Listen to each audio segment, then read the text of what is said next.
ان اہل کتاب میں بعض ایسے ہیں کہ کتاب یعنی تورات کو زبان مروڑ مروڑ کر پڑھتے ہیں تاکہ تم سمجھو کہ جو کچھ وہ پڑھتے ہیں کتاب میں سے ہے، حالانکہ وہ کتاب میں سے نہیں ہوتا، اور کہتے ہیں کہ وہ اللہ کی طرف سے نازل ہوا ہے، حالانکہ وہ اللہ کی طرف سے نہیں ہوتا، اور اللہ پر جھوٹ بولتے ہیں اور یہ بات جانتے بھی ہیں۔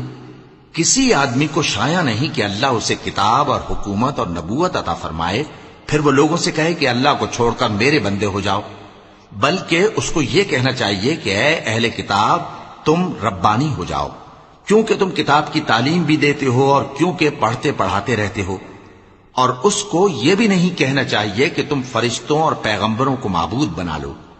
بھلا جب تم مسلمان ہو چکے تو کیا وہ تمہیں کافر ہونے کو کہے گا؟ اور جب اللہ نے پیغمبروں سے عہد لیا کہ جب میں تم کو کتاب اور دانائی عطا کروں پھر تمہارے پاس کوئی پیغمبر آئے جو تمہاری کتاب کی تصدیق کرے تو تمہیں ضرور اس پر ایمان لانا ہوگا اور ضرور اس کی مدد کرنی ہوگی۔